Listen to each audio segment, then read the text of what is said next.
Hello, everyone. Welcome to Babylon Balkan Show. Today, our guest comes from Republic of Moldova. It's a new topic completely, and he comes from this autonomous region called Gagauzia. Probably most of you never heard about it. I haven't up until a couple of years ago. And his name is Mihail Sircheli. I hope that I haven't butchered his name and last name both. Yeah, with this episode, we will talk with Mihail about the Gagauz people, their culture, their history, and also their politics, their diplomatic relationships of Gagauzia with other countries. Exactly, and Mihail himself is a really interesting and funny guy. He was born in Moldova. Back then it was the Soviet Union, and he has a backstory in social sciences in terms of his education, and he's really active in preserving Gagauz culture and Gagauz people, in general Gagauz language. And he is involved with elections in general, meaning he was an observer in the OSCE, so Organization for Security and Cooperation of Europe. He has been observing the elections not only in Moldova but also in 14 different countries. He himself speaks at least 5 or 6 languages that I know. So it's his native tongue, Gagauz people's language, so Gagauz language, English, Romanian, Russian, and Turkish, and Bulgarian. So at least that I'm aware of. Maybe he'll tell us more. Who knows? And throughout his career, he's been doing a lot of promoting better life for Gagauz people in Gagauzia, in this autonomous region. And in recent couple of years, he's been active in media in general. He is an administrator of one online media. And also he's an author, TV producer, and host of a TV show on TV8 since a couple of years ago. So yeah, we will share also the information about this show for you people to follow and to know a bit more about his work. But nevertheless, today we are just focusing on Gagauzia and Gagauz people. Yeah. So yeah, without further ado, let's start the show. Do the rerun.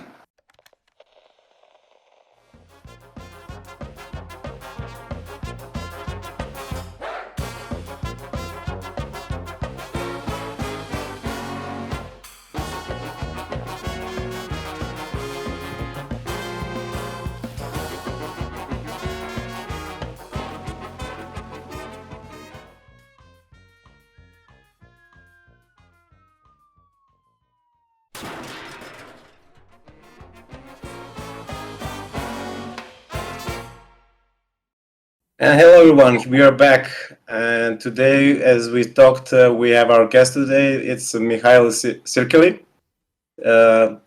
Hopefully I pronounced it good this time. And this episode will be dedicated to Gagauz people and Gagauz culture. And welcome, Mihail. Yeah, welcome. Oh, thank you very much. Thank you very much for inviting, and hello everyone who is listening and watching this episode. Thank you for inviting. Pleasure is all ours. How are you doing? Well, I'm fine, thank you. After another episode of my talk show, just a few meetings today, I'm fine, still alive and ready to go.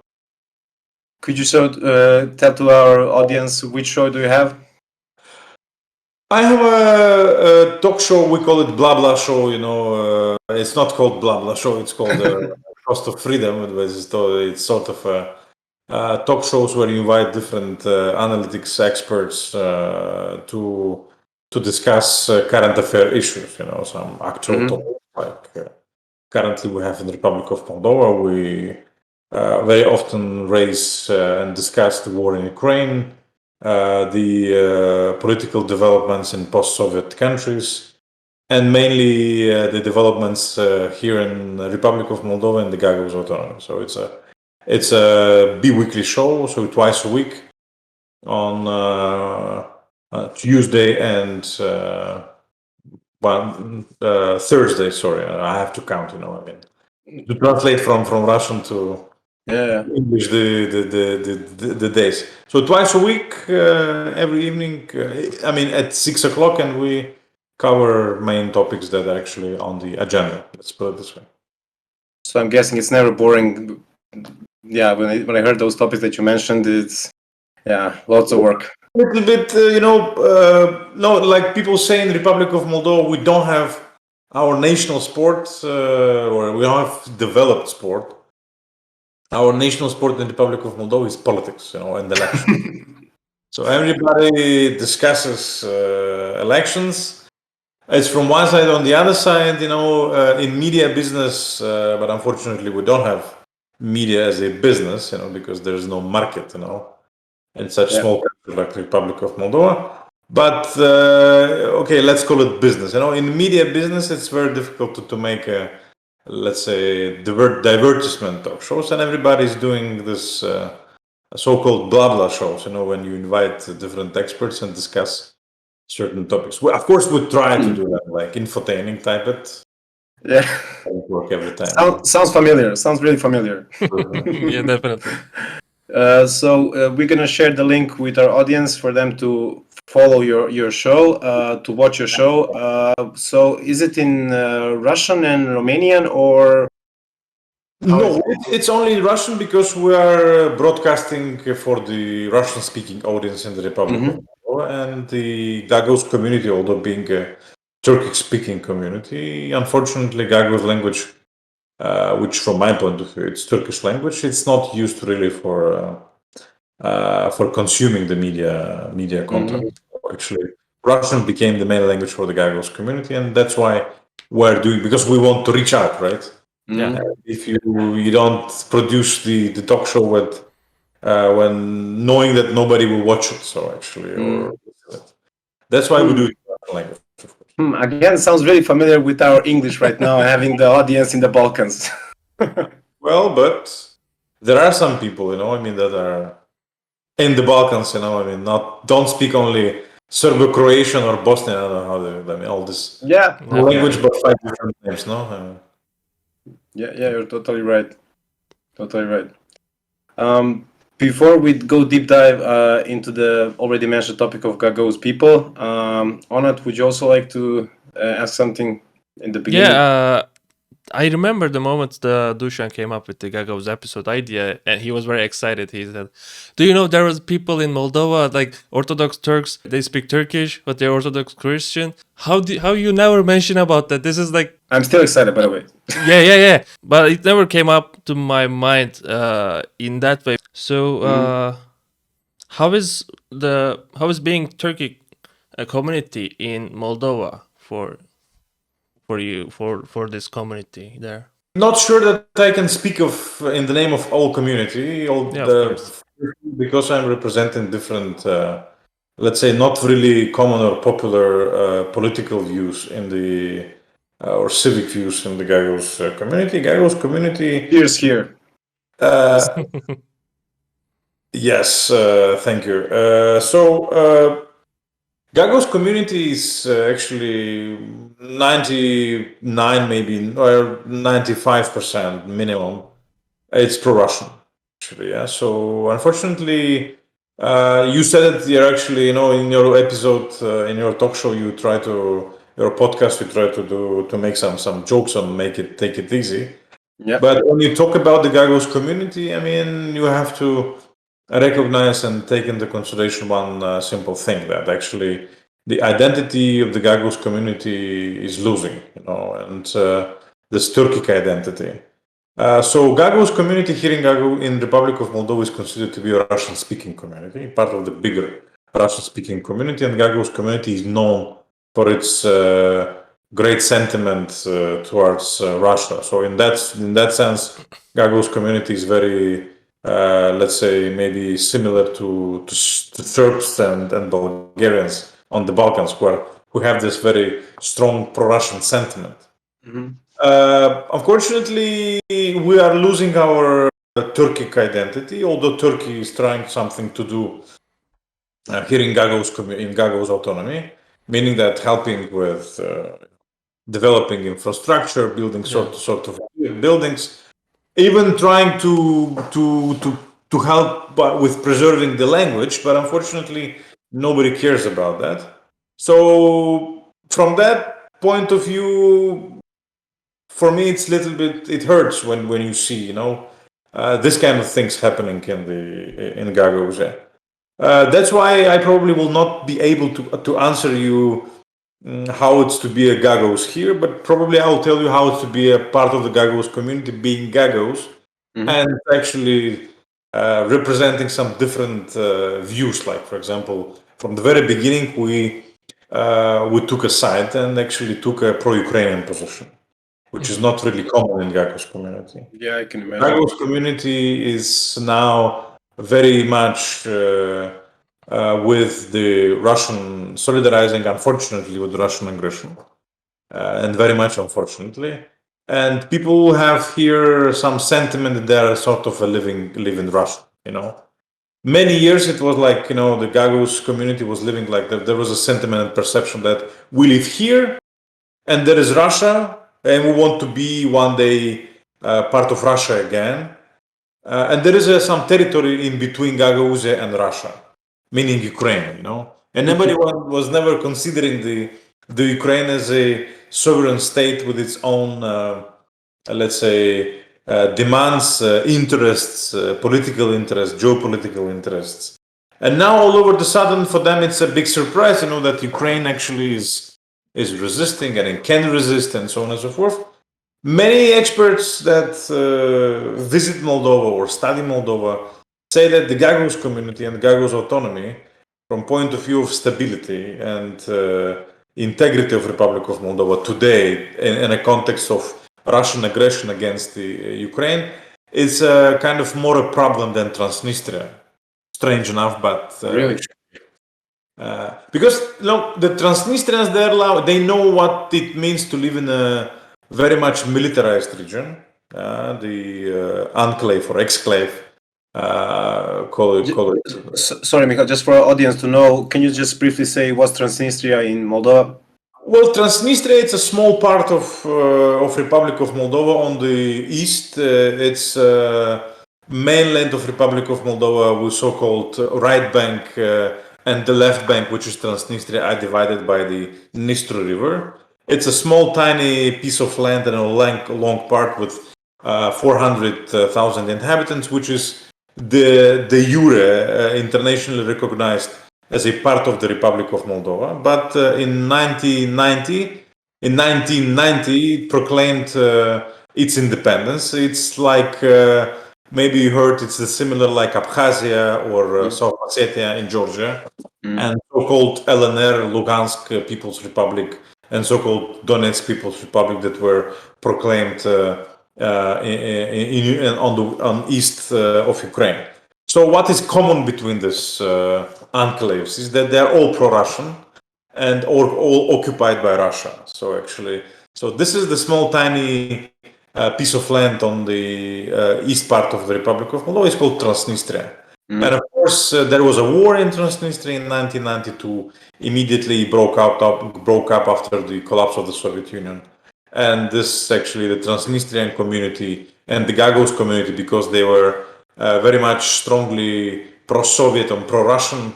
Actually, there's the separatistic and secessionist movement started in these two enclaves. With Gagauzia, it was solved peacefully due to the implication of Turkey, by the way, and the Süleyman Demirel, the ninth president of Turkish Republic. Demirel put lots of effort in order to convince local community that, guys, you have to reintegrate, you have to accept. And actually, local community, local political leaders understood that actually there is no way Gagauz community can exist as a so-called independent or separatistic movement. And actually, they accepted the offer provided by the Moldovan government. But at the same time, Gagauz community remained strongly pro-Russian. This pro-Russian sentiment never disappeared.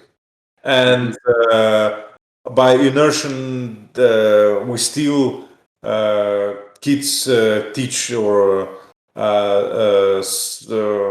learn in schools in Russian language. So the Russian language is the main language in schools in Gagauzia. And of course, they are very much influenced by the Russian propaganda. And the same things in Transnistria, with one big but. So Transnistria knows what means war, and they don't want to be a target. And they know that, and the Ukrainians said, guys, if something happens there, we will not hesitate to protect our interest and, of course, to send our troops in order to solve the problem. So Russia has their 3,000 soldiers, maybe altogether, or so-called peacekeepers, and so-called Transnistrian army, which is nothing. So for current Ukrainian army, it's I don't know, it's 1 maybe 2 days, so and HIMARS and javelins, something like this, and they understand this problem, and that's why you don't hear there, so much big enthusiasm about the Gagauz. Oh, sorry, the Russians trying to invade Ukraine. But here in Gagauzia, you see, and they're very much enthusiastic during the summer.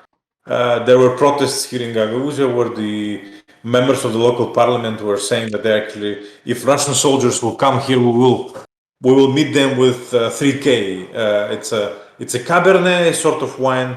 Kaurma is our traditional meat dish, and Kıvırma is our traditional flour dish, like this plăcinte in Romania, I have the impression, 3K. So, actually, it was sort of a while to hear these things, but here, this is the situation. So, and we represented a little bit low. So, long story short is, me personally and my colleagues here in Ukraine, we represent different point of view.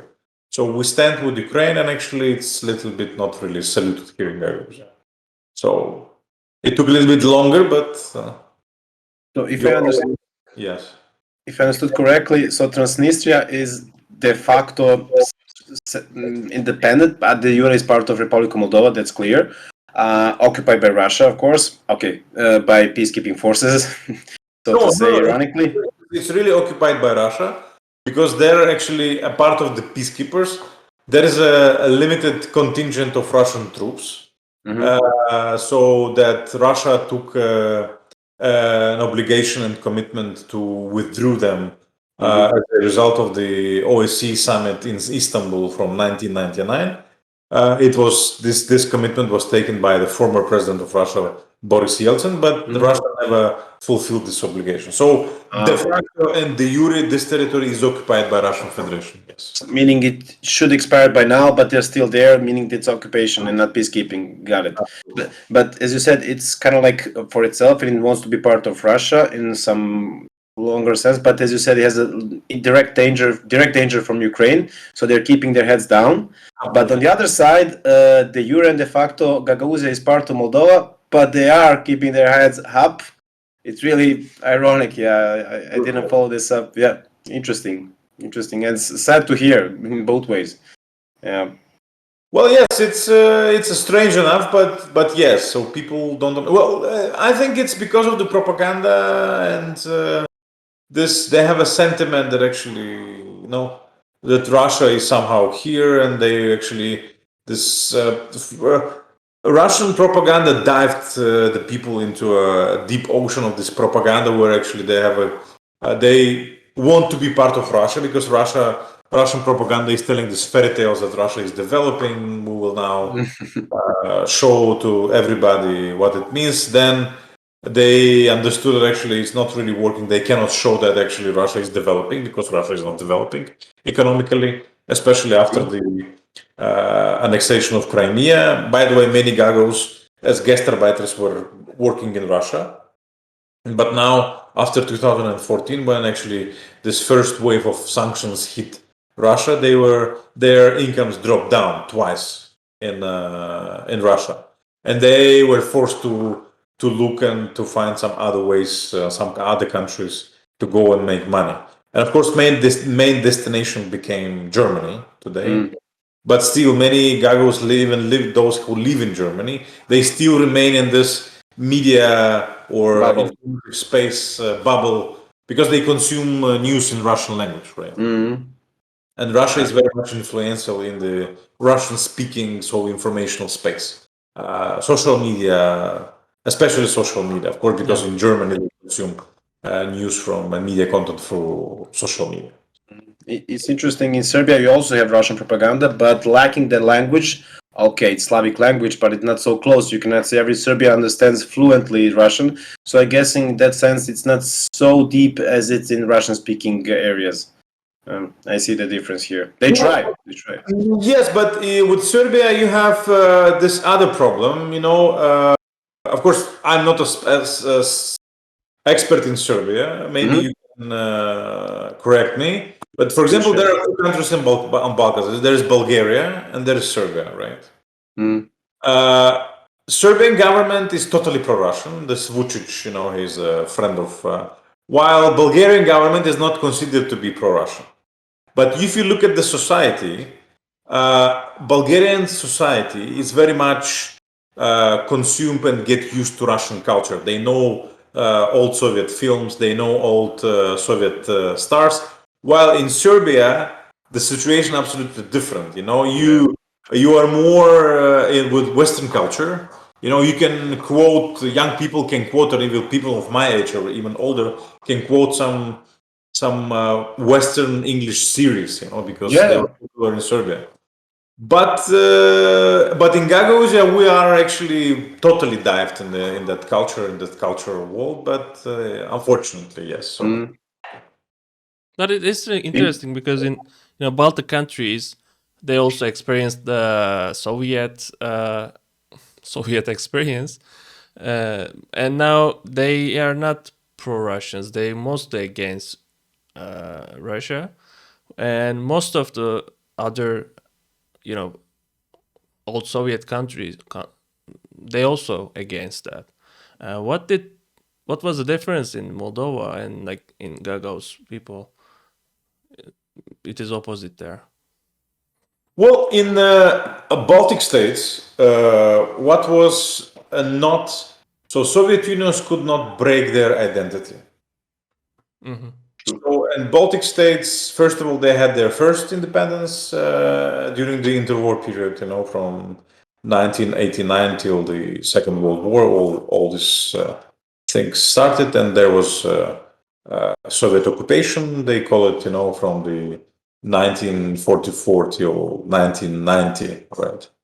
But they preserved, although there were lots of deportations, lots of repressions, and so on. Baltics, they kept their identity.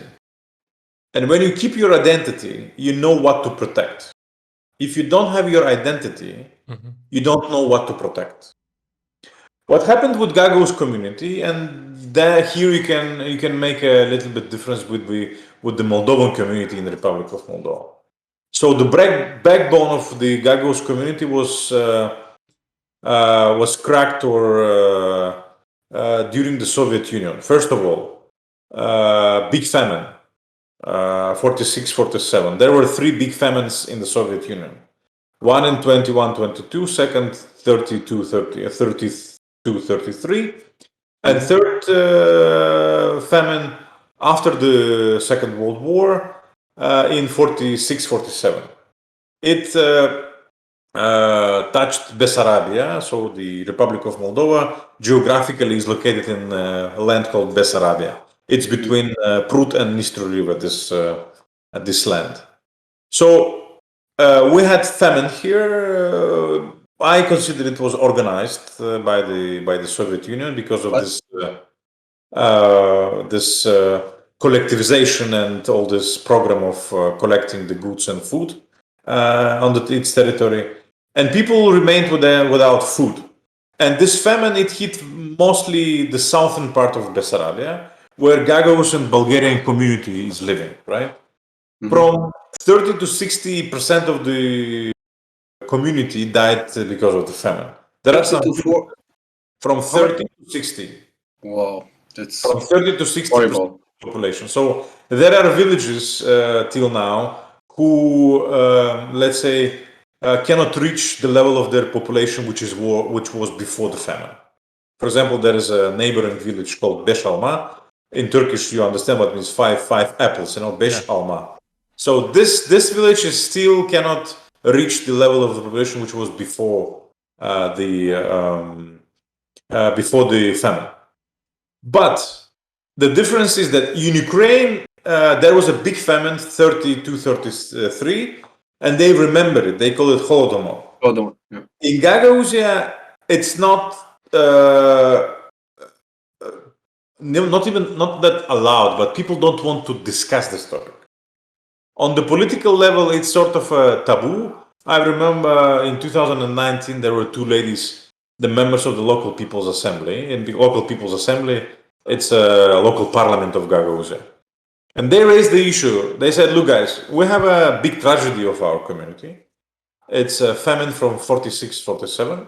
And we need to have one day when we will commemorate those people who died because of the famine.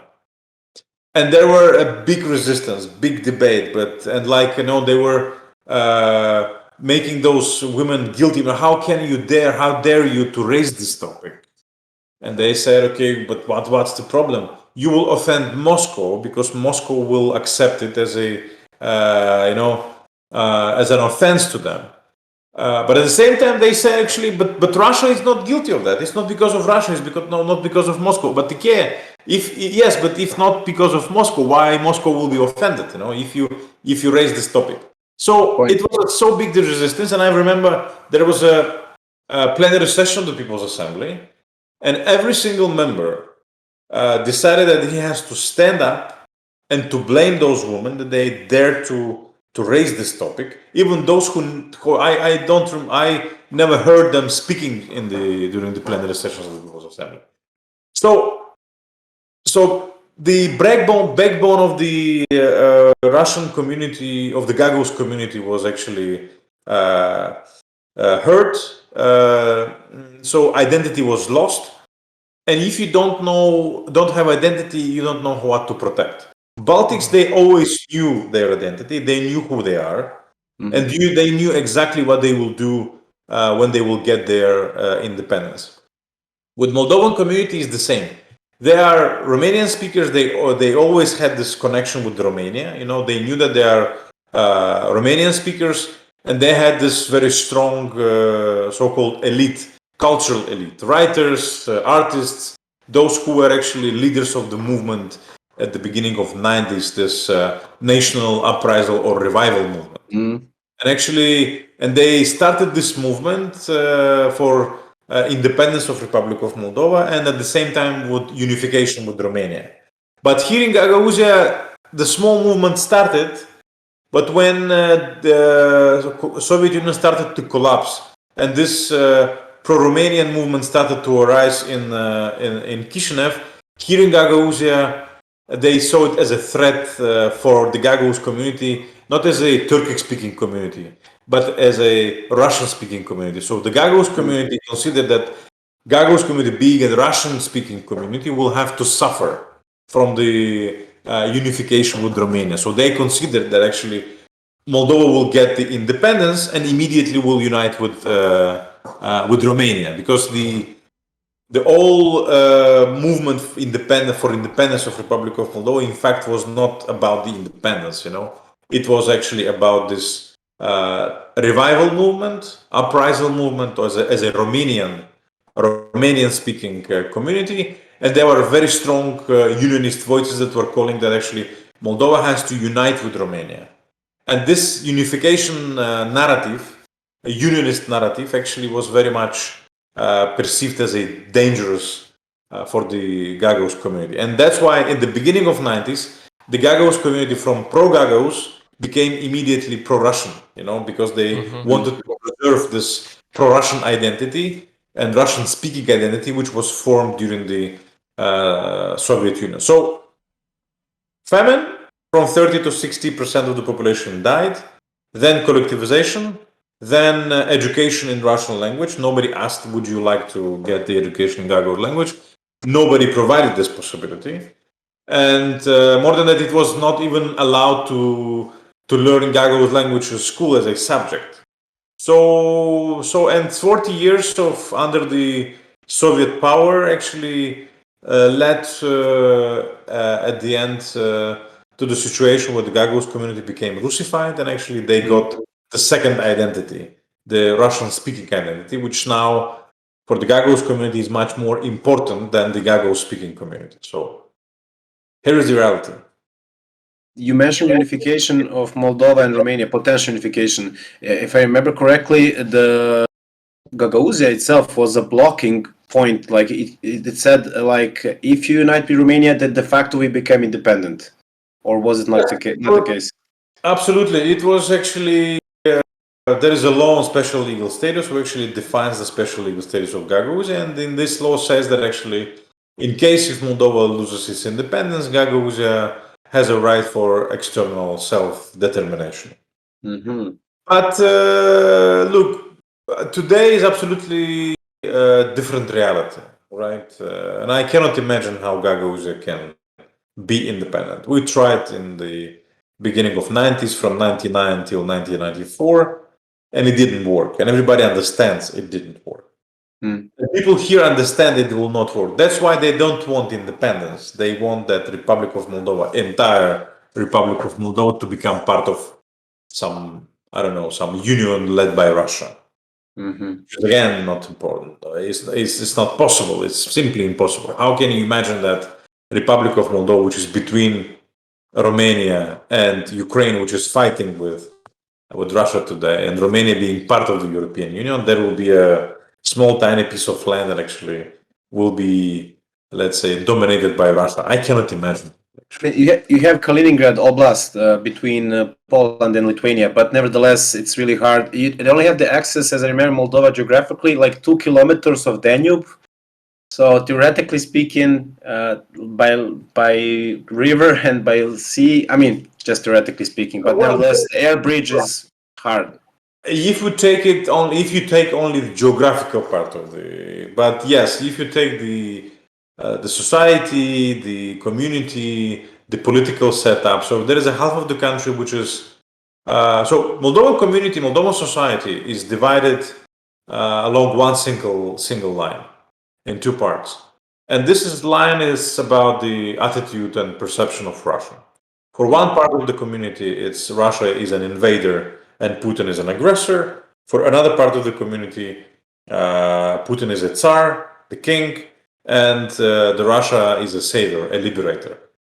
So, and this is the only line we are divided in the Republic of Moldova. So, to imagine that this another part of the society, which is now dominating, because you see what happened during the elections of the presidential elections and parliament elections, won the pro-European president, who is identifying herself as a Romanian speaking, of Romanian identity and ancestry. I'm not convinced. I'm not sure that this part of the community and society will accept the fact that Russia is running or leading this country in conditions when Ukraine is winning the war and we have a clear EU integration or accession perspective. That's good to hear. We talked a lot of different topics regarding Moldova itself, Gagauzia, but we haven't even scratched the background and the history of Gagauz people and who they actually are. For most of our audiences, we just start talking about current situation. And to be honest, I did the research, talked to people, and it's still not clear the origin of Gagauzia. I think I read somewhere like 21 different backstories of the origin of Gagauz people, at least 21. So can you elaborate and tell us a bit more about this? Who are Gagauz people? Who are you? And yeah. Well, there are indeed 19 versions or 20. I don't know. I know 19. So 19 and 21. So some later on said 21, find two more. So they're popping up everywhere. So the main version actually today is that these tribes, Turkic tribes, during this global movement of the population, they actually migrated. The tribes, Pechenegs, Kumans, that migrated from the not Middle East, but the Central Asia. Central Asia. Here, they settled. Part of them settled in current Russia, like Bashkirs and Tatars, right? And part of them migrated further to the west and settled on the west coast of the Black Sea, like Bulgars and Pechenegs. Bulgars got Slavianized and received and Christianized. And Gagauz community, which appeared as a Gagauz community from different Turkic tribes on the Balkans, so-called Dobruja. It's a northwest part of the coast of the Black Sea. So they preserved the language, but they got Christianized. So under the influence of Byzantine Empire and Byzantine Church. So this is the main actually version. Of course, there's one more version that it's a Bulgarian official version. Bulgarians say that actually Gagauz are in fact Bulgarians that were forced to speak Turkish language. Isn't And it actually, for Bulgarians? yes, and actually this is the reason why Bulgarians provide Bulgarian citizenship to Gagauz community as well. So together with the Bulgarians here living in Bessarabia, Gagauz can acquire the Bulgarian citizenships, but you have to write that actually you are of the Bulgarian origin, something like this. Bulgaria moja tatkovina. Something like that, I guess. And Yes. also from Macedonian friends, my fatherland. Do the same for Macedonians, absolutely. Yeah. There is a Greek version, of course, that Greeks said actually they are Greeks first to speak Turkish, something like this.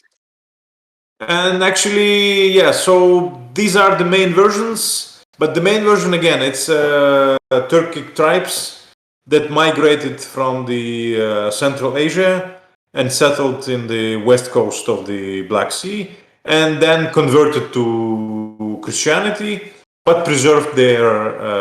by the way, first Gagauz, and practically the only Gagauz state, was created on the Balkans called Dobruja, so by the name of the region.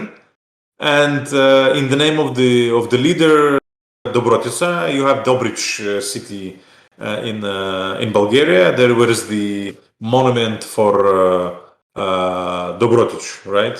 With the capital in Varna. So the Varnas of these lands actually were populated by the Gagauz community. Of course, there were lots of Gagauz living in Varna and surroundings of Varna.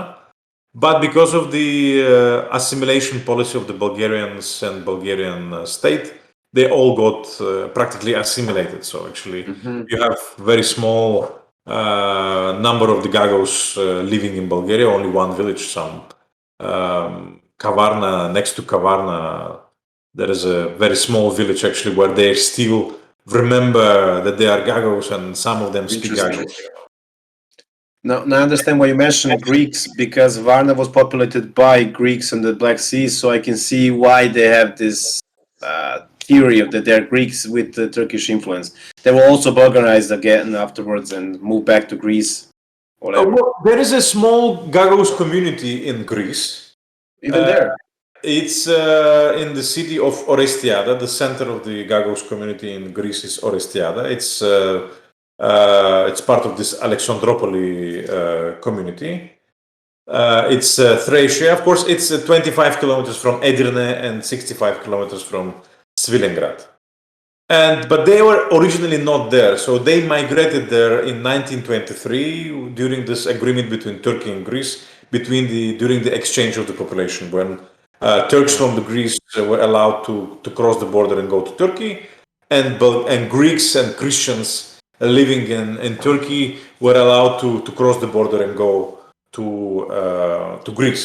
So Gagauz, being the Christian Orthodox, that actually they took a decision to go on the other side of the border and the river, by the way, so Maritsa River actually, which is dividing Turkey, and settled in Orestiada. So the Orestiada today is the center of the Gagauz community in Greece. Well, there is a small, tiny community there. Why not we mentioned this population exchange a lot in the previous episodes, and I'm guessing in the upcoming episodes you cannot avoid it. Absolutely, unfortunately. Well, but you are talking about the Balkans, no? I mean, this is it's the thing. It will always like population exchange, and Bulgaria will be somewhere. Yeah, you mentioned Bulgarians. By the way, your city where you're from, I think I read somewhere that it has a big Bulgarian community. Could you tell to our audience which city you are in? You're living and working there, right? Yes. So but I will start a little bit, deeper. So Please. you have Bessarabia, you have the south of Bessarabia, which is called Budjak. Budjak, it's a corner, right? It's two rivers and the Black Sea there. Yeah. So, and Budjak is populated. There is a big Bulgarian and Gagauz community.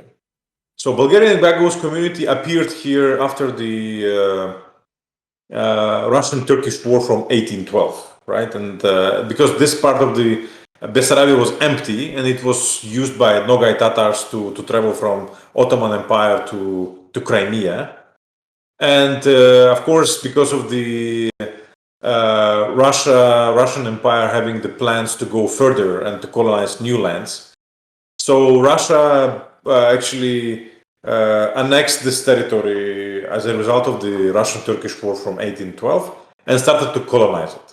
So, and for Russia was very, in the interest of Russia was to colonize these territories, and they invited colonists from Bulgaria, Gagauz and Bulgarians, because they were Christian Orthodox.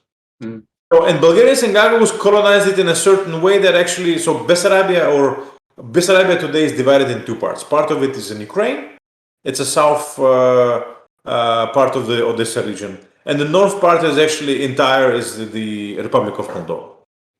So, and the south part, again, Budjak is also divided between Ukraine and the Republic of Moldova. And in the north part of Budjak, you have mostly Gagauz populated. And in Ukraine and Bessarabia, you have mostly Bulgarians living there. So the Bulgarians and Gagauz, by the size of the population here in the Budjak or southern Bessarabia, are more or less equal. It's close to 200,000 people. But in the Ukrainian side of Bessarabia are living mostly Bulgarians. In the north part of the Budjak or Moldovan side of the Bessarabia are living mostly the Gagauz. So in Ukraine you have less Gagauz. In Bulgaria, in Moldova, you have less Bulgarians. So and my village is actually it's the northest village in the Budjak where Bulgarians live actually together with the Gagauz. So there is a small community, small village, 6,000 inhabitants. Half of the population of the village is Bulgarians, half of it are Gagauz. So my wife is Bulgarian. My brother's wife is also Bulgarian, so actually interethnic marriage is very common. But we are living next to Comrat. Comrat, it's a Gagauz town. It's a capital of the Gagauz autonomy. So actually, long story short is that actually, Kirsova, next to Comrat, half Gagauz, half Bulgarian. Comrat, the capital of the Gagauz autonomy, it's mostly Gagauz. Mainly Gagauz, let's put it this way. I'm happy to hear that you are having good relations, intermarrying each other. Was it always like this? Good relationship between Gagauz people and Bulgarians? Well, Gagauz and Bulgarians have nothing to divide or something like that. So they came together here, they colonized these territories, and actually interethnic marriages, it's quite common and quite common practice.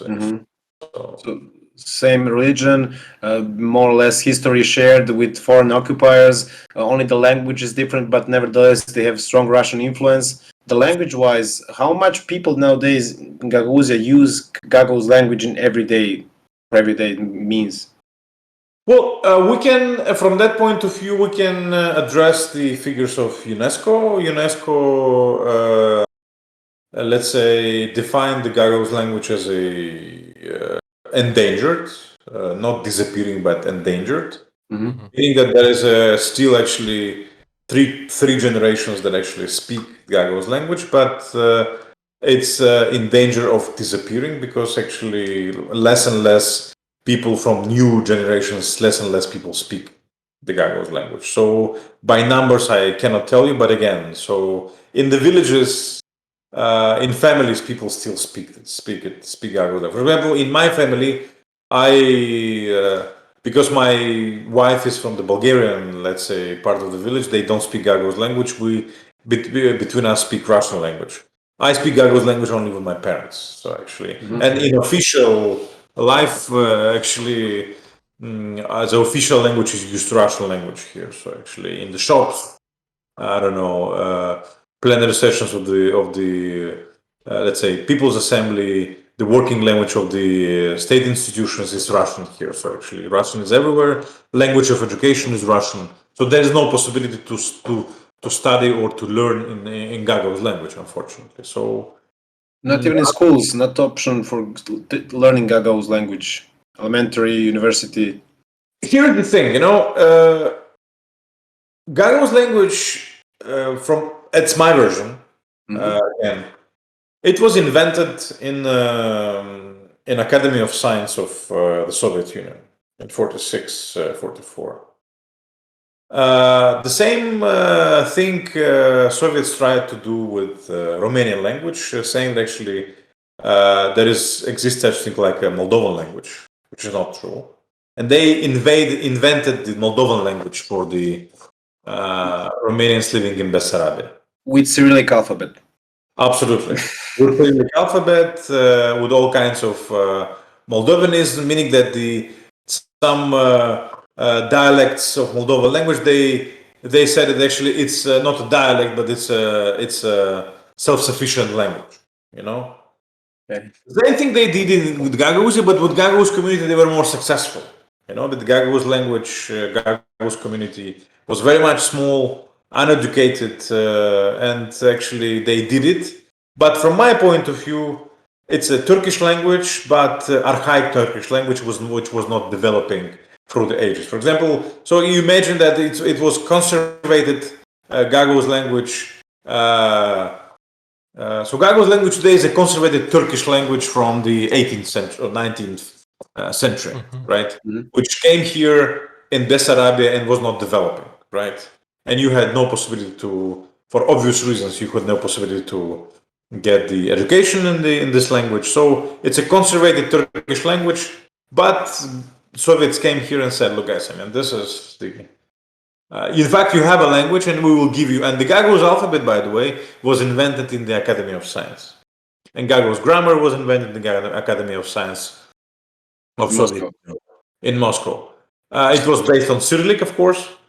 And in the 1990, there was invented a new Gagauz alphabet based on the Latin script. And with the decision of the Moldovan parliament, Gagauz language was turned from the Cyrillic alphabet to the Latin alphabet. So today, officially, the alphabet of the Gagauz language is based on the Latin script. I think because it works for them as well, they changed from Cyrillic to Latin for Romanian language, and let's do it for Gagauz as well. Absolutely. So coming back to your question, and here formed this pro-Soviet intelligentsia, how do you call them? This that considered actually the Gagauz language does exist. For me, it would be easy, to invite, to ask for the Turkish government to send teachers here, and they would actually come with the books, with the handbooks, and actually you would have a ready course for learning the Turkish language on the level that would allow you to study other topics and other subjects in the Turkish language. But today the Gagauz language itself is not developed. The grammar is developed, but let's say the terminology is not developed. It's not really simply possible to teach subjects like physics, mathematics, in the Gagauz language. So, and then you have a choice, or you want your kid to be educated, or to know Gagauz language, because in the Gagauz language you will not give to your kid the level of education which will allow him or her to continue the education in the university. The only option is Russian language today, and nobody wants to invite the Gagauz Turkish teachers here, because everybody says the Gagauz is not Turkish, it's Gagauz, but which is... How much is it different from Turkish? You can say some sentence, not more, because not all of our audience speaks Turkish, but some random sentence just to see between you and Onat how much Onat will understand. What sentence? So give me an example. Can you explain how, in two sentences, the history of wine in Moldova, or the quality of wine, which wine you like and why? Moldova'nın şarabın historiası çok derin hem çok güzel. İsterseniz içmeyen şarap gelin Moldova ve dadın şaraba. Her You zaman understand? geliyorum. 100%. It's Gagauz. It's not Turkish that you said It right was now. Gagauz. Because the pronunciation was Gagauz, right? There were some like not non-Turkish words like historia or something. But yeah, I understand like 100%. No, this is absolutely it's a Turkish language. I mean, this is again, it's a conservated, archaic Turkish language. Because many Turks that come here and listen Gagauz language, they say, but this is the word, this is the language our ancestors were talking. You know, I mean, many years Definitely. ago. It is not like old Turkey, but more like Balkan Turkey language for me, because my grandfathers they were from Macedonia before they come to Turkey, and their accent was very similar to Gagauz.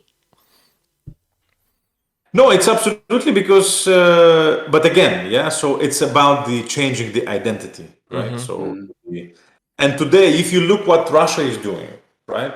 Russia is very much resisting and making all possible that in the countries, post-Soviet countries, where identity is still not strong, like Kazakhstan, for example, or Belarus, for example, to do everything in order to not let this identity, Kazakh identity, to be strong. For example, just recently, the ambassador of Russia blamed Kazakhs in so-called nationalism and Russophobia, you know. So he said that the Kazakhstan is becoming, so the West is trying to turn Kazakhstan in a second Ukraine, you know. But in a context of the Russian aggression against Ukraine, of course, the strong pro-Kazakh sentiment is growing in Kazakhstan. So the Kazakh identity is growing, and Russia sees very big danger in that. So to the extent the strong Kazakh sentiment will grow, of course, the pro-Kazakh movement will start, and it will become what we have seen in Baltic states. Why Baltic states were so successful and they seceded from Russia for Soviet Union? Because they knew who they are. They had a strong Lithuanian or Latvian or Estonian identity.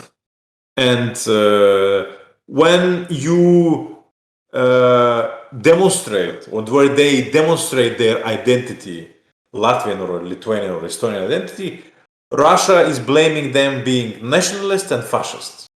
So to demonstrate your identity from the Russian point of view means Nazism and fascism. So what they are doing in Ukraine?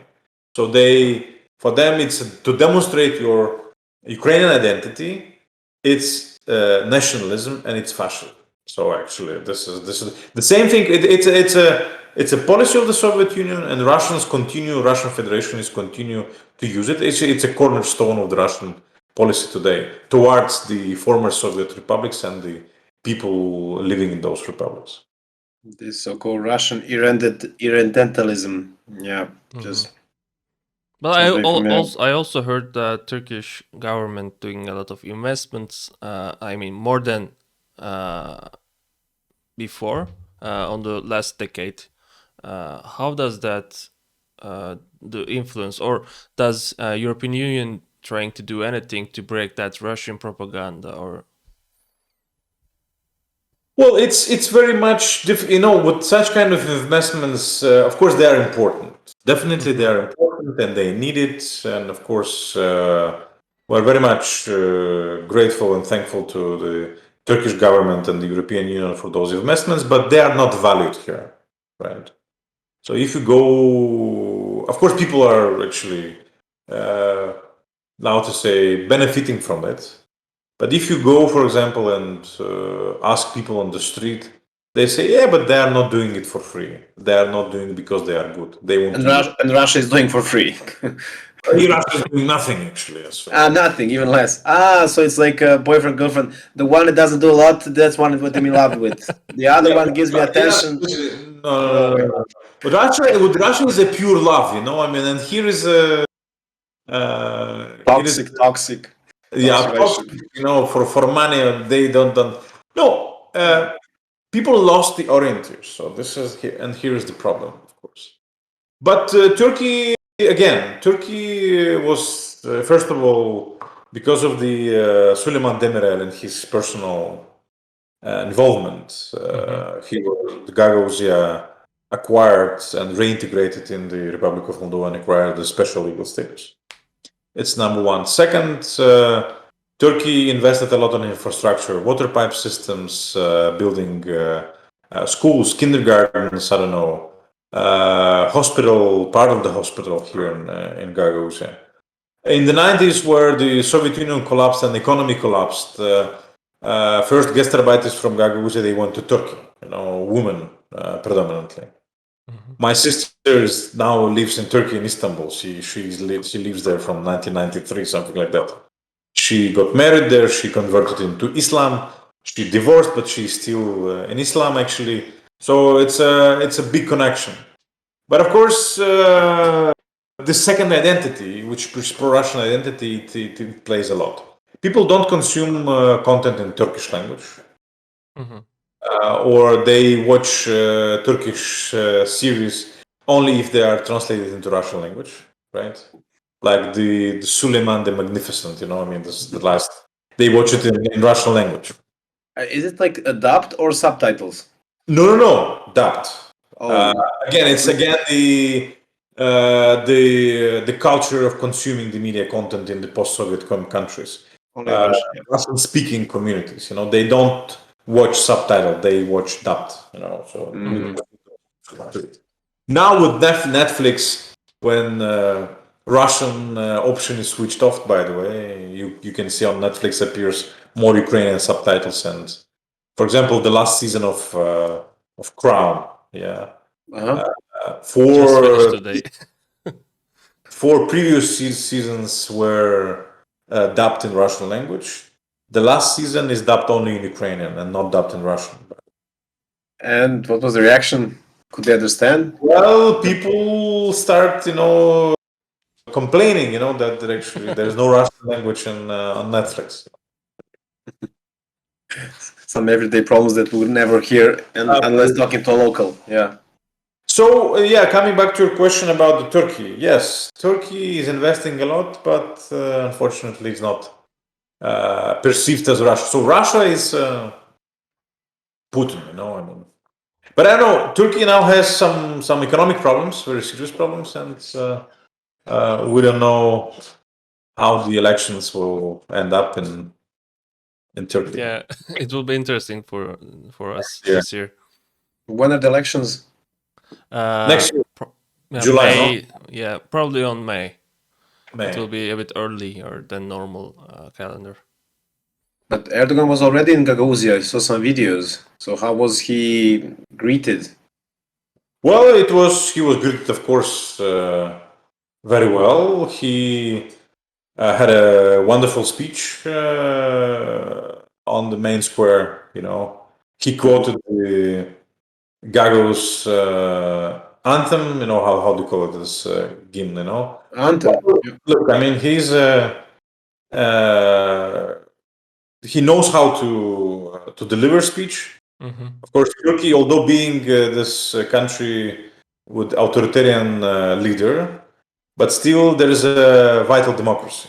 Right? I mean, when people say how rallies take place in Turkey, I'm shocked. You know, last elections you had this candidate from the opposition, Merince. Yes, right? Yeah, I know him. Even I know him. Yeah. Yeah. You were in Turkey before that election. Yeah. He had 100 rallies in 55 days. Yeah. And to attend his rally in Izmir, came 2 million people. I mean, can you imagine that? I mean, Yeah, I come was there through. as well. Kemal is capital. He's from Izmir, by the way. Yeah. Well, Izmir is CHP, no? I mean, this Yeah. is Yeah. well, something like that you cannot imagine here. So Erdogan, of course, is coming from a very competitive, although with all buts, of course, but Mhm. quite competitive when you don't have this culture of discourse, the political speech, and speech, by the way, prepared speech. For example, leaders here, Dodon was delivering a speech. Dodon, the former president, was delivering a speech. Not even a speech, came on the stage and some blah blah blah, 6 minutes, And the Bashkan of Gagauz, Irina Vlach, she was so emotional that she could not concentrate. I mean, she Turkey is 100 times. I mean, come on, this is ridiculous. But Erdogan, of course, he delivered a speech, and yes, he was accepted very well. Of course, he was accepted because he brought many kids.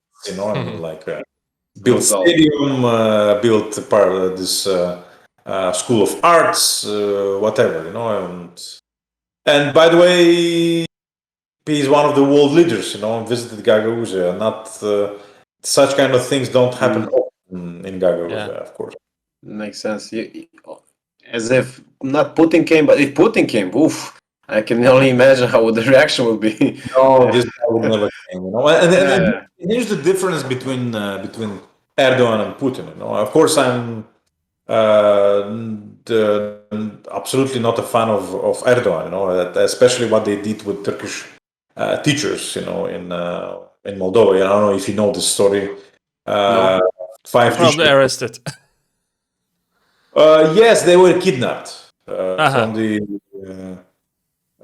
Gülen schools. Fethullah Gülen has this. I was just waiting for this name to pop up. Okay, And one day, 5 teachers were simply kidnapped and sent by charter to Turkey. And in Turkey, of course, they were found guilty, by the Erdogan's judiciary as being part of FETÖ network. Because FETÖ network is considered to be a terroristic network, but this is the network of the. But at the same time, we have to understand that. Old best friends, by the way. Yeah, all friends, absolutely. Gülen schools, they are the most popular private schools in the Republic of Moldova. And the first school, Gülen, this Hizmet movement, opened in Moldova. It was in Chadrlunga, Gagauzia, by the way. So in 1993.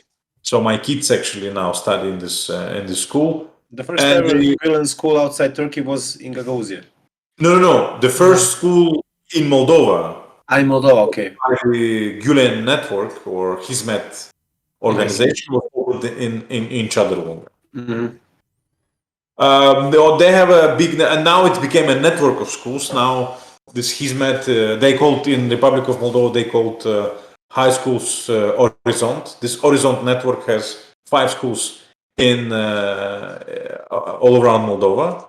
And this Gagauz, the school in Gagauz is still functional. And the director of the school, that school in Chadrlunga, in Gagauzia, he was one of those 5 teachers. His name was Feridun Tüfekçi. Yeah, he was arrested. By the way, he was a citizen of the Republic of Moldova. He came here as a student to study in the 90s. He remained here, got married, and he was arrested and sent to Turkey. And now he is in jail. Yeah. So who runs the school now? Excuse me. Who runs the school now? The school in Chadrlunga or in all the network? All the ex-Gülen schools. Well, I don't know who. I don't remember.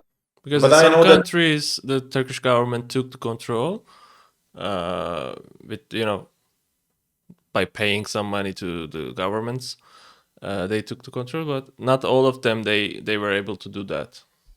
No. In Moldova, they were not able to do it. So they are actually the same. Let's say Hizmet movement persons and people actually running the school. So Erdogan didn't manage to do it.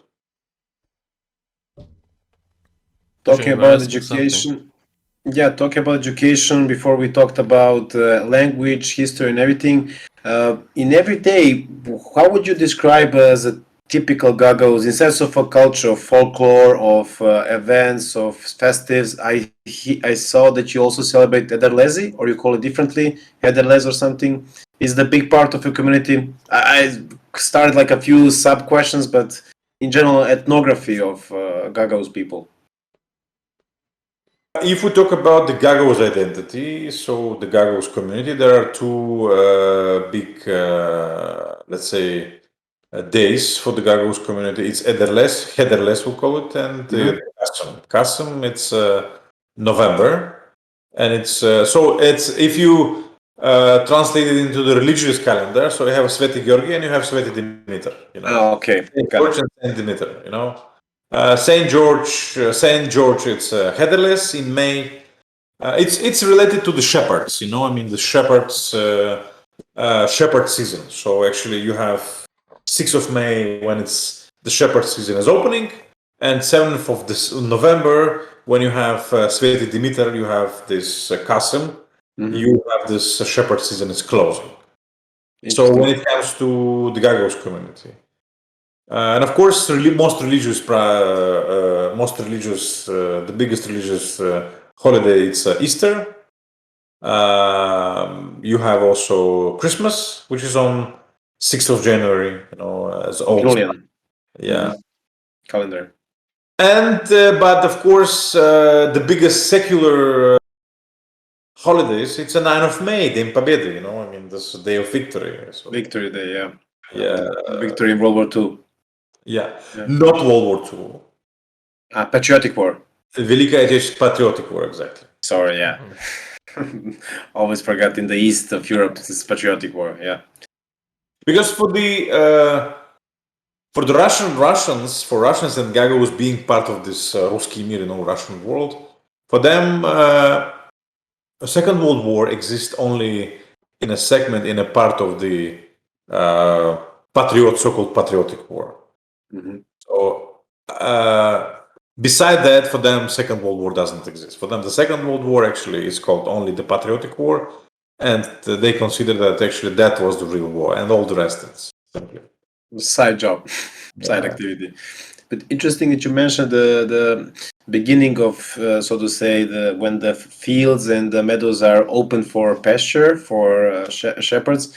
This St. George in Serbia and other Slavic communities in the Balkans is celebrated again as Ederlezi in, I would say, in Romani language, but it's also St. George or Đurđevdan, as we say it in Serbian. And interesting enough, when you mentioned November, in Serbia it's Mitrovdan, Dmitar, so not so far away from each other. And what's the thing? Probably it has to do again with opening the season of pasture and ending it, but it's also during the Ottoman period. It was the period when the season of bandits is open. So you go in the woods, you get protected from the trees and the leaves. So those bandits are how I call them. They're called Haiduci. And when the Saint Dimitar or Mitrovdan comes along, then they're ending the season. Now they have no any camouflage, so they go into hiding and until the next season. So yeah, I don't know if you had the same thing going on. No, Haiduci not really, but only with the shepherds. Shepherds, yeah, interesting. But how was the with Haiduci? We don't know actually. We need to dig a little bit more into history and to find out. But at least in the official, let's say, legend or official historiography, there's nothing says about the Haiduci, in context of Dimitrovdan. I see. Onat, would you like to ask a question? I want to ask about the religion actually.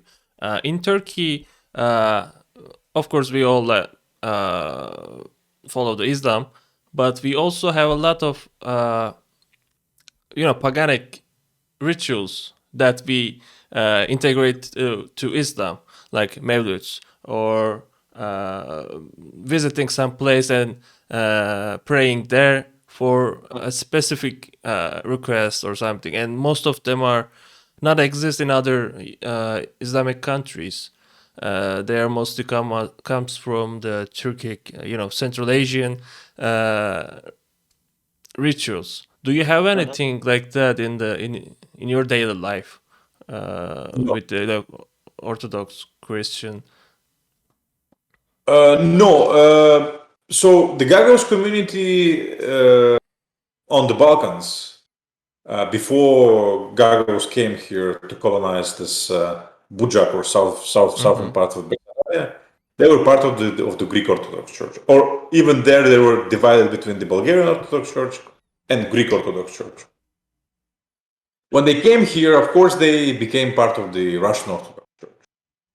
But still, we have in a Gagauz language, we use a lot of Greek words when it comes to religion. For example, the church we call klise, from Greek eklise, right?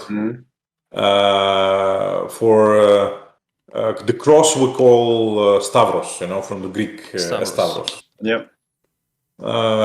For the Mother of Christ, Maria, we call Panaia, like they call it in Greek. But let's say Gagauz community became part of the Russian Orthodox Church, and it follows the rules of the Russian Orthodox Church, and actually people pray only in the church. And of course, for some special places, they go to monasteries. Monasteries, not because someone actually is related to some personality, because I saw in Central Asia they have some special places where some some person actually died there or was buried there.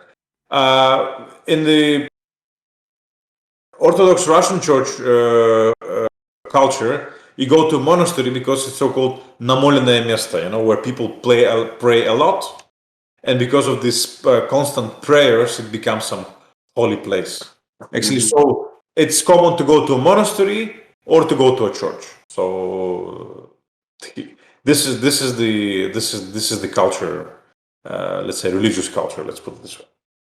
But interestingly enough, you mentioned that the Gagauz people moved to present-day Republic of Moldova in 1812, but before they were in the Balkans, and in the Balkans they were Turks, Ottomans. Why do you think that not all of them Islamized, or is there any Gagauz that left and became just assimilate with the Seljuk Ottoman Turks and not Gagauz tribe? I mean, how were the Turks behaving to the local Gagauz in the Balkans before moving to Bessarabia?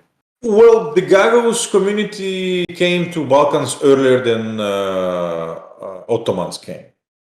So the Gagauz community, when it came to the settled in the western part of the coast of the Black Sea, they were, let's say, of course, how do you call it? They were tribes, but they came there and they Christianized from the converted into Orthodox Christianity under the influence of the Byzantine Church, right?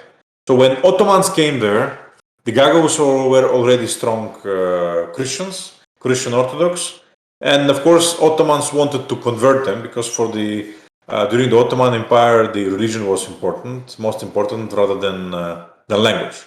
So all this tax cuts for those who converted to Islam, so tax cuts for Muslims. And Gagauz actually didn't want to convert into Islam, so they remained the Gagauz, and of course they suffered the same like all the other Christians suffered during the Ottoman Empire. So that's it. Nothing special for the Gagauz. Yeah, interesting. Back then, the religion was more important. Nowadays, it's more leaning towards language itself, everyday thing. I mean, you still have fundamentalists everywhere, but nevertheless, interesting that of the nationalism, it's the concept for the beginning of the 20th century. Of course, it's more, let's say, what place it's a citizenship, it's a democracy.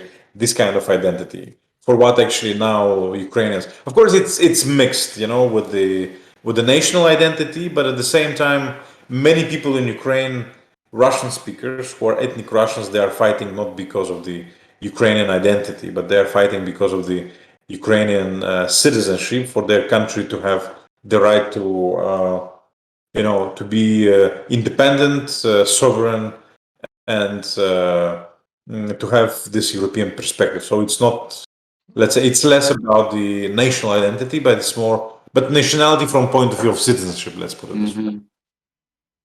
Talking about citizenship, do Gagauz people have dual citizenships with Romania? You mentioned Bulgaria, Russia, Ukraine. Do they tend to have it? Move to Germany? But yes, but mostly, of course, Bulgarian, some Romanian, and many people have Russian citizenship as well. So some of them have dual, triple, or even four citizenships. You know what I mean? Four. Well, because you can have, of course, Moldovan citizenship, Romanian citizenship, Bulgarian citizenship, and Russian citizenship. So here it is. Yeah, sounds so easy. I think international law, when it comes to this, you cannot. But since countries don't have like a unique communication to compare, you have already two citizenships. They don't know. They don't talk to each other. I mean, at least not secret services. But interesting enough, I don't hear often that people have four citizenships. Yeah, two tops. I don't know such people, but I know that actually people. Some of my relatives have three passports. It's Moldovan, Bulgarian, and some other, probably Russians. You know, some cousins. You know, that actually moved to Russia to live, but now moved to Germany. Actually, with EU passport. Bulgarian passport, EU passport, easy stuff to do. Way easier, yeah. Well, do you have some additional one? Actually, I asked all my question, but it came to my mind now. Like, I want to ask about the brain drain in that geography. How is the young people behaving there? Like, are they mostly going, other countries, or how did they get their education? Or well, of course, Moldova, as a small poor country, is affected by such, let's say, think like brain drain. Of course, Gastarbeiters, it's a common word for Moldova. Different communities go different countries. The Moldova has big diaspora in Italy. Moldova has Gagauz community now has big diaspora in Germany, right? Well, relatively big. It's compared to which city, please? Do you know city at least? Well, for example, from my village, many people live in Pirmazens. So Pirmazens, it's on the border, close to the border with Netherlands, I guess. Let me Google it, and I will tell you. Interesting. Yeah, some nationalities around the Balkans have also some, how can I say, central places in Germany and all other Western countries. Yeah, it's. Yeah. I guess some of them came and just picked up other people from their village, their community, and just made a connection, and that's how it goes. This is the way how it works, of course. Chain migration. It's not far from let's say Frankfurt, and close to, it's a border with France, yeah. So and not far away from Luxembourg. So here it is. Pirmazens. Who would say? You know, I mean, because and as far as I know, they migrated there because the someone went there, and someone went there because it's Western Germany, and the renting of apartment is cheap there, relatively cheap. So actually, and they all went there. So yeah, compared to big cities, there's a difference when it comes to rent. Yeah, you're right. There are a lot more things that we can just go away from this main topic, and most likely we'll have you in mind for upcoming topics. And for our audience, if they would like to ask some questions, they can write us directly or on the video or audio of this episode, or they can write you. We're going to put your contacts to answer questions. If they come up with some interesting topic that we can cover up, maybe we can do another one. Before we wrap this up, I have like a question that I usually ask at the beginning of the episode, but somehow it slipped, and it's not related to the topic at all. So, Mihail, could you tell me what did you want to be when you were little, afterwards when you grow up? the truck driver. Why? Well, I don't know. Actually, one of my relatives, the husband of my aunt, was a truck driver, and I actually somehow wanted to be like him, but that was for a little small period of time. So actually, not Okay, okay. not really romantic, but what can I say? No, I mean, only Not cosmonaut, only our relatives, no, and the older ones. No? not cosmonaut or something like that. Astronaut. Well, not really. Cosmonaut. You know, when I was young, actually, when I was a kid, the Soviet Union sort of was collapsing. Collapsing. I went to school in 1988. So then less people were talking because the space was not the, let's say, popular. Not main Different topic. Yeah. topics were actually on the agenda, like democracy, collapse of the Soviet Union, so freedom and so on. So there are different people differently perceive that period. For some of them, it opened a new perspective. Some of them perceived as from point of view of freedom.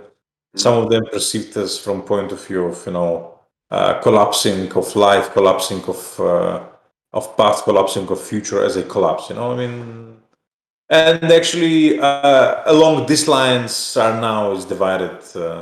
People are divided in the post-Soviet countries. So those And who perceived the collapse of the Soviet Union as a greatest geopolitical tragedy, as Putin did, they are now nostalgic about Soviet past. Those who perceived collapse of the Soviet Union as a liberation and freedom, now they are looking with big enthusiasm and optimism towards the future, European future. So here is the difference.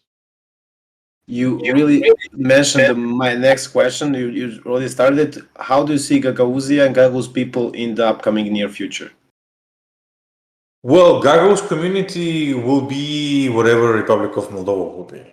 That's absolutely certain. There's no other way. Regardless of what the majority of the Gagauz community want and demand, it's too small to influence the future of Republic of Moldova, especially in the current context. What I'm trying to do maybe is too much. Maybe I'm taking too much on my own, but unfortunately, the Gagauz community during this war lost its face, supporting Russia and standing with Russia. So maybe its face, the Gagauz community, somehow will be saved because of my journalistic activity, where I actually represent a different position. So not all the Gagauz supporting, at least it shows that actually not all Gagauz support the Russian aggression. But let's see. But I think the new generations will evaluate correctly the historical past, the history of the Gagauz community, and will put its will give its evaluation. So let's see. I believe you're doing a good thing, that you are fighting for the good cause. That's one of the reasons why we invited you for the channel. We will also we also don't deter from inviting people with different points of view, just wanting to understand them. But nevertheless, we got a fairly good amount of neutral stand on the politics and everyday life of Gagauz people, which honestly I never knew about it. And as Onat said at the beginning, I was really excited to know a bit more about your community, since when I noticed it first time, I was fascinated. I love small ethno-religious groups that people don't talk about them, or they're not on top of their minds every day. And thank you again. It was really cool, and I hope our audience liked it as well. Thank you, guys. Thank you for inviting, and good luck to your podcast and to your show. Thank you, It Mihail. was Have really a pleasure. Yeah. Have a nice evening and stay tuned. You too. Bye bye. Bye bye. Bye everyone.